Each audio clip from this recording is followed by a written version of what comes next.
Kahit ano, basta produkto kaya niyang ibenta para lamang kumita. Malakas din ang kanyang loob na makipag-usap sa kanyang mga parokyano upang may alok dito ang kanyang mga paninda. At kahit hirap na, nagagawa niya pa rin ngumiti sa harapan ng mga ito.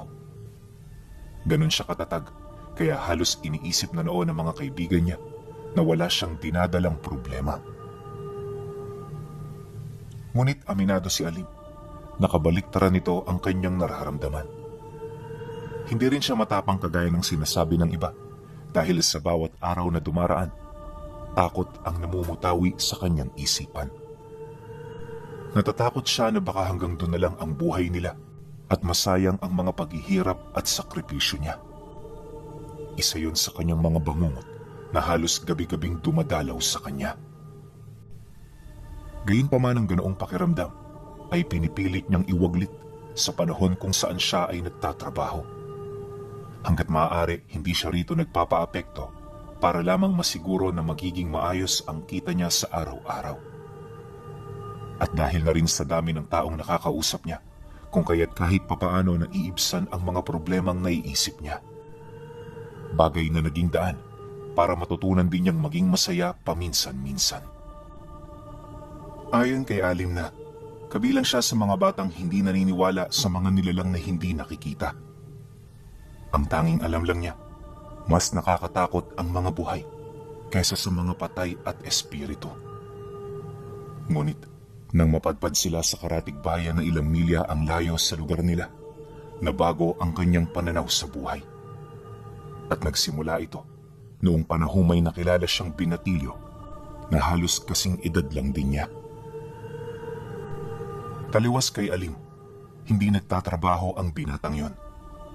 Literal na malayo ito sa responsibilidad, kaya kahit anong bagay, nagagawa nito ng walang kahirap-hirap. Una niya yung nakilala noong bumili yun sa kanya ng paninda.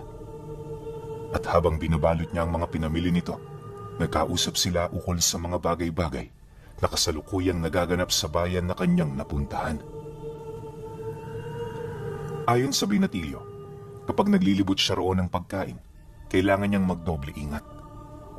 Kilalanin niya kung sino ang mga taong lumalapit sa kanya at kung ano ang mga inilalagay nito sa kanyang paninda.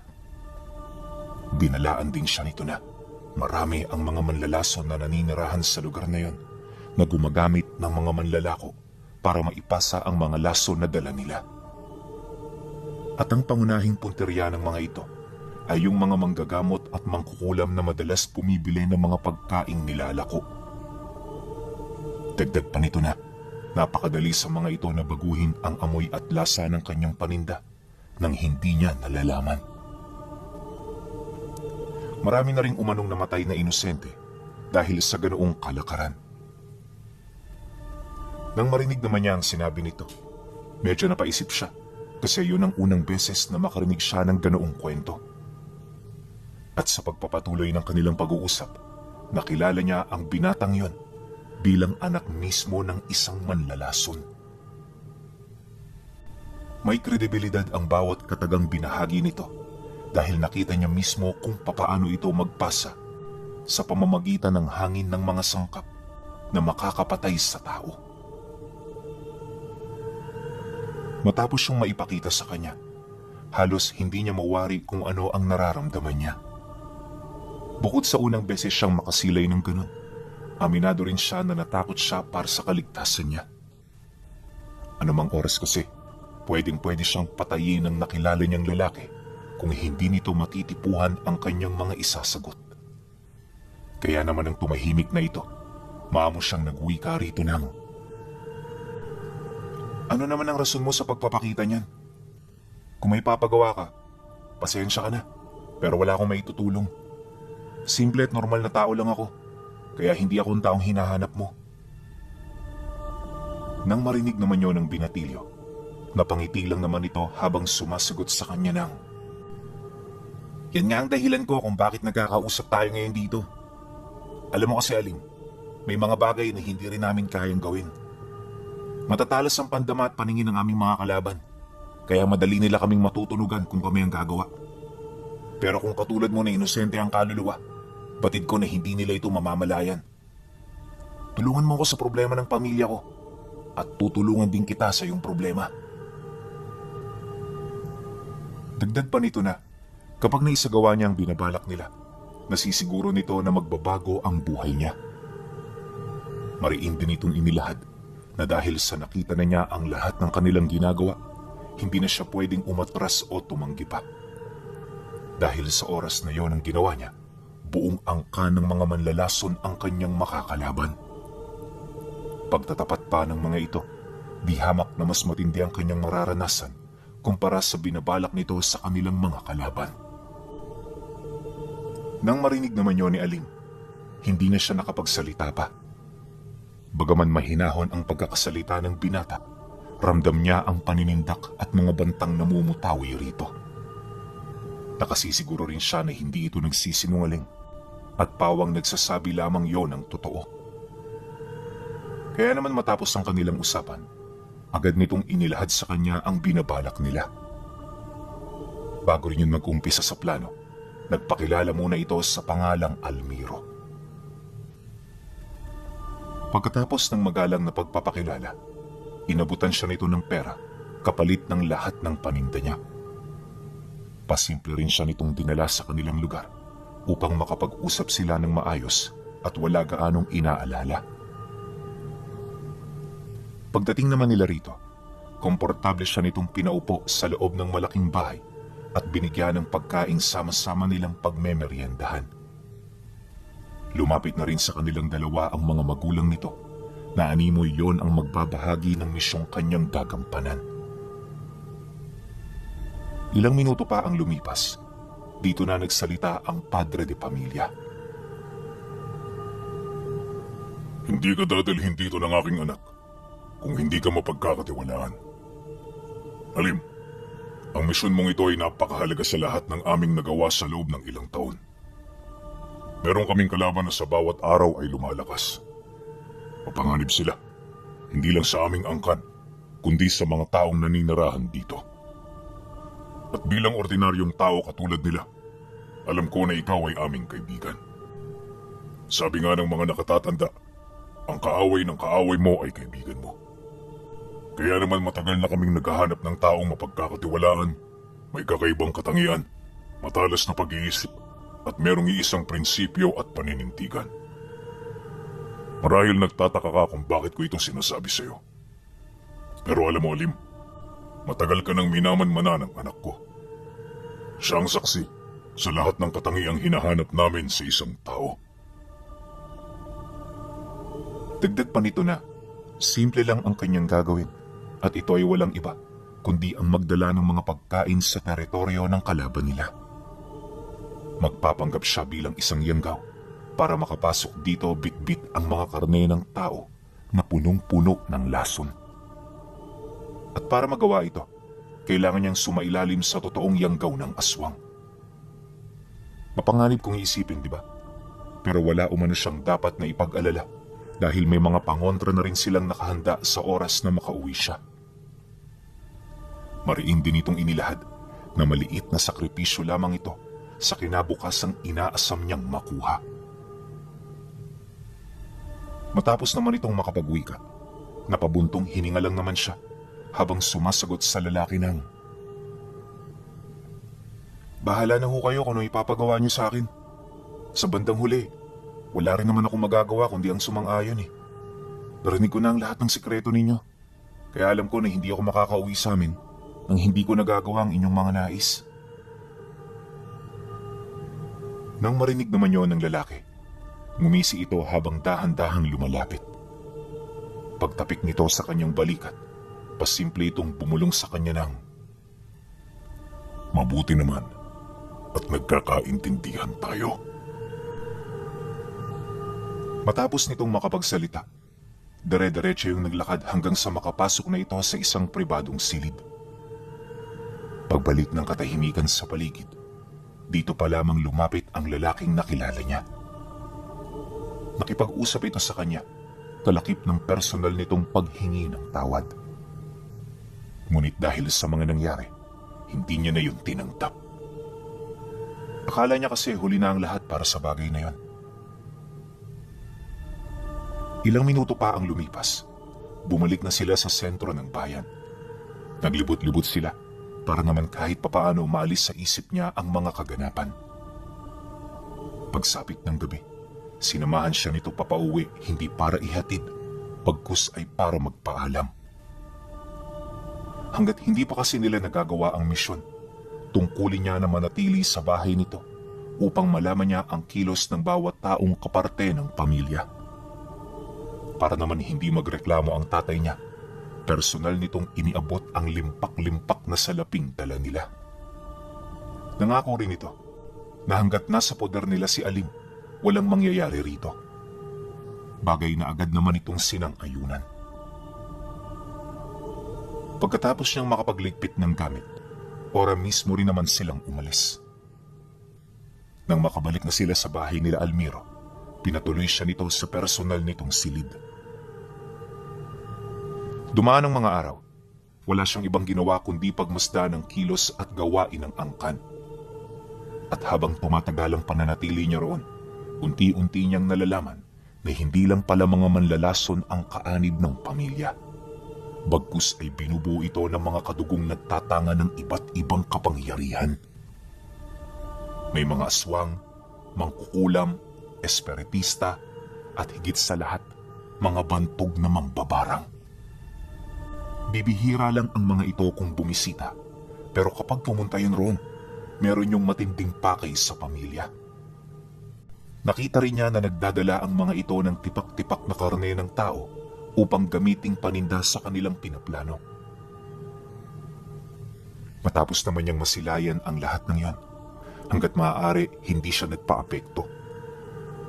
Alam niya kasi sa kanyang sarili na trabaho lang ang lahat, kaya pagkatapos nito babalik na rin sa normal ang kanyang buhay. Lumipas ang mga araw, tila bang napakabilis ng oras. At sa pagsapit ng isang hapon, laking gulat na lamang niya nang mamalaya niyang yun na pala ang huling araw bago niya isagawa ang pinaplano nila. Pagsapit ng gabi, muli silang nagkaroon ng masinsinang pagpupulong. Dito na rin ibinigay ang ibong gagamitin sa pangyayanggaw upang maging kaisa siya ng mga aswang na sasalakayin nila. Ayon kay Alim, kakaiba ang proseso ng pangyayanggaw ng mga ito.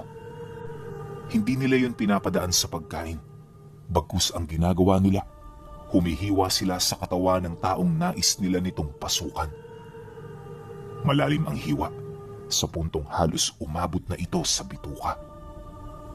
Wala ring paraan para maibsan ang sakit, kaya habang ginagawa ito sa kanya, katakot-takot ang kanyang naging pamimilipit. At sa tagal ng proseso ng pagtatanim ng mga ito, hindi na niya gaano mawari kung ano ang ginagawa ng mga nilalang sa kanya. Paunti-unti, nandilim ang kanyang paningin hanggang sa nagkusa ng tumakas ang kanyang kamalayan. Matapos ang pangyayaring yun, inabot ng ilang oras ang kanyang pagtulog. Pagbalik ng kanyang ulirat, napansin niya na gabi pa. Pagsilay naman ni Almiro sa kanyang may malay na, nagmamadali yung lumapit habang alalang nagtatanong sa kanyang kalagayan. Nang marinig naman niya ang sinabi nito, agad na sumagi sa kanya ang tungkol sa mga nangyari. Kaya naman dali-dali niyang hinawakan ang kanyang tiyan para pakiramdaman ng malalim niyang sugat. Pero pagkapa niya sa balat niya, wala na siyang napansing mahapdi sa kanyang katawan. Lahat normal na, animoy hindi man lang siya nahiwaan. Pagsilay niya sa kanyang tiyan, bumungad sa kanya ang mahabang marka ng pilat. Alam ni Alim na ni minsan hindi siya nagkaroon ng ganoong marka, kaya nasisiguro niya na dahil ito sa itinanim na yanggaw sa katawan niya. Ilang minuto pa ang lumipas, mismong si Almiro na ang nagkumpirma nito. Ayon sa kanyang kaibigan, nais nito na mawala sa kanyang isip ang mga pagdududa at palaisipan. Kaya naman pinagsumikapan niya na mabigyan ng kasagutan ang lahat ng tanong niya. Mariing din itong inilahad na makakatulong ito para siya ay maliwanagan ng husto. Humanda ka, Aling, dahil maya-maya mararamdaman mo na ang paggalaw ng yanggaw sa iyong katawan. Huwag ka matakot, sapagkat hindi kanyan mapipinsala hanggat hindi lumilipas ang 1 linggo. At ang araw na kailangan mo para maisagawa ang plano, 2 lang. Tumayo ka na dyan at nang makapagtrabaho na tayo.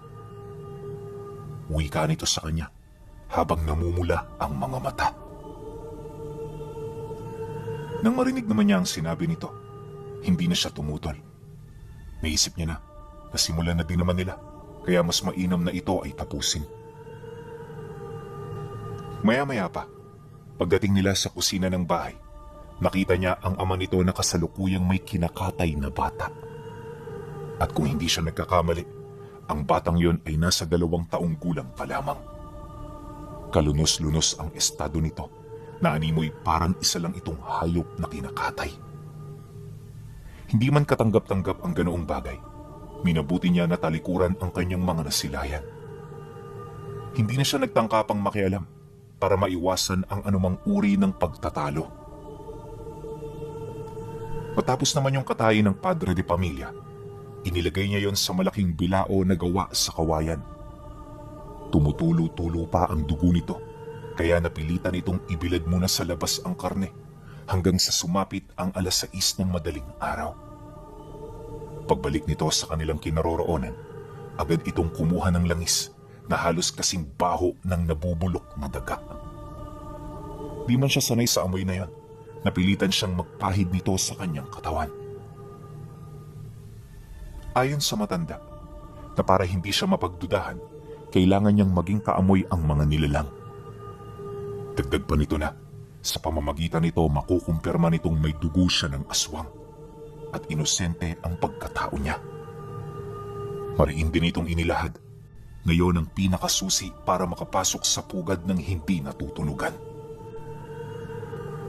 Matapos siya nitong pahiran, pinasuot siya nito ng damit ng ibang lahi.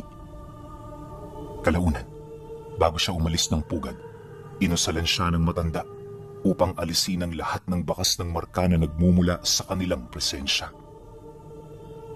At nang maisaayos na ang lahat, dito pa lamang siya nito pinalakad. Tandaan mo, Alim, kapag umaga normal ang baryo, wag na wag mong ipapakita kahit kaninong dala mo. Maghintay ka hanggang 5:00 bago ka kumilos ng naaayon sa plano. May mga nilalang na magpapakita sa iyo ron at kailangan mo silang hintayin anuman ang mangyari. Kasamahan natin sila at sila ang magdadala sa iyo sa bahay ng pinuno. Wika ng ama ni Almiro. Pagkarinig naman niya sa sinabi nito, pasenyas lang naman siyang sumang-ayon. Hindi nagtagal, nang maibigay na nito ang lahat ng paalala, agad na siya nitong pinaalis. Hindi pa man sumasapit ang 7:00, nakalabas na siya ng bayan at kasalukuyan niya na noong tinatahak ang daan patungo sa liblib na baryo na kanyang pakay. Halos magtatatlong oras din noon ang kanyang nilakad bago niya marating ang bukana nito. Ayon sa kanya, na pagdating niya sa lugar, ramdam niya ang kakaibang nilalang na naglululundag sa tuwa sa kanyang kalooban. Yung pakiramdam niya noon, para siyang nagugutom na nahihilo na nasusuka. Basta, hindi komportable para sa kanya. Subalit kahit masama na ang kanyang kalagayan, pinilit niya pa ring umusad hanggang sa makapasok na siya sa loob nito. Pagdating niya sa sentro ng baryo, humanap siya ng pwesto na pwede niyang tambayan. Pansin niya na abala pa roon ang mga tao, kaya hindi pa siya gaanong nabibigyan ng atensyon. Ayon sa kanya na, kung pagmamasdan ng lugar na yon, wala ka ritong mapapansing kakaiba. Normal na normal ang nangyayari roon, pero habang unti-unting lumilipas ang oras, meron siyang kakaibang bagay na napansin sa lugar. Lahat ng alaga ritong hayop, puro itim. Kahit yung mga kambing at baboy na gumagala, wala kang makikitang ibang kulay. Lahat yun halos kakulay ng uling, kaya naman takang-taka siya kung bakit gano'n ang kulay ng mga hayop doon. Pagpatak naman ng dapit hapon, nanatiling wala pa ang kanyang sundo. Kaya naman kahit natatakot na, nanatili pa rin siyang naghihintay sa lugar na yon. At para hindi siya mapaghinalaan, inilatag niya sa lupa ang mga karne ng sanggol na kanyang dala. Ginamit na rin niya ang usal na ibinigay ng ama ng kaibigan niya upang tumalas ang kanyang paningin at manlisik ito kagaya ng sa mga aswang. Ilang minuto pa ang lumipas. Dito niya na nasilayan ang pagsindi ng mga taga-baryo ng mga sulok sa gilid ng kanilang tahanan. Matapos nun, mabilis siyang pumasok sa loob ng bahay. At sa pagtalikod ng araw sa kalupaan, wala na siya halos nakitang taong naglalakad. Napakatahimik na ng baryo.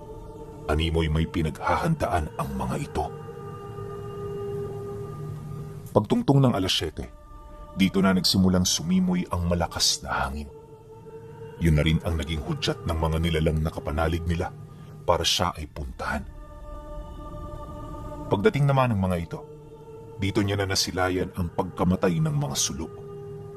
Mabilis siyang nawala ng siga at kalakip ng pagbalot ng kadiliman sa paligid ay ang pagrinig niya ng mga katakatakot na atungal. Bawat bahay na namamatayan ng sulo, may naririnig siyang malakas na sigaw ng mga taong parang kinakatay. Maya-maya pa, dito na nagsilabasa ng mga ito na walang saplot sa kanilang katawan. Bawat isa nang gigitata sa napakalapot na likido habang nakatingala sa kalangitan. Kaya naman ang mapansin niyo ng mga sumunod sa kanya, agad na siya nitong inabisuhan na kumilos na. Habang binabagtas nila ang daan, patuloy lang naman sa pagtingala ang mga taong lumabas ng mga kabahayan. Wala yung ginagawa sa puntong yon, pero rinig na rinig niya ang pag-uusal ng mga ito. Hindi nagtagal, di pa man sila nakakarating sa kanilang pupuntahan, muli na naman yung umatungal na parabang nasisiraan ng ulo. May mga napansin na rin siyang tumatakbo na halos magbalik panaog lang sa loob ng baryo. Hindi lumalabas ang mga nilalang na yan hanggat hindi nakukumpleto ang kanilang pagpapalit ng anyo. Pagkaraan pa ng ilang segundo, laking gulat na lamang niya nang may makita siyang taong gumagapang sa lupa. Mahaba ang braso nito, tapos meron itong matatalas na kuko. Lumaki rin ng husto ang panga nito na pinaliligiran naman ng napakatatalas na mga pangil. Mala sa demonyo rin ang mga mata nito, tapos kapansin-pansin ang abnormal na pagkalagas ng mga buhok nito sa ulo. Pagkatitigan naman nilang dalawa, dali-dali yung lumapit sa kanya. Tinangka nitong agawin ang kanyang dala, ngunit nagawa yung pigilan ng kanyang kasama. Ani ng isa sa mga ito. Para sa niyang punong gabunan. Sa tingin mo kapag kinain mo yan, ano ang mangyayari sa iyo? Nagbabalak ka na atang mamatay ng maaga, Carpio. Nang marinig naman yun ng nilalang, bigla naman itong ngumisi kalakip ng pagsagot nito ng Nagbibiro lang naman ako. Kayo naman, masyadong mainitin ang ulo.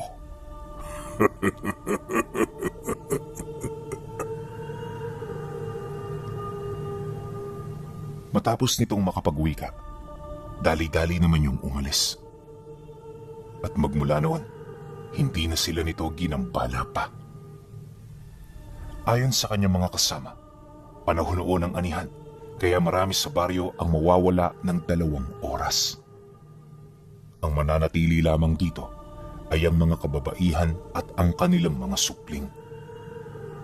Sa sandaling yon, naiwan ang punong gabunan kasama ng 2 nitong pinagkakatiwalaang alagad. Ngunit kahit marami sila sa mga ito, naniniwala yung wala sila roong kalaban-laban. Napakalalakas ng mga nilalang na yon, sa puntong iniiwasan na ito ng mga albularyong dalubhasa sa lihim na karunungan. Marami na ring umanong nagtangkang pumatay sa punong gabunan, pero sa kasamaang palad lahat yon ay nabigo. At ang mga nabibigo, nakakalasap ng katakatakot na kamatayan.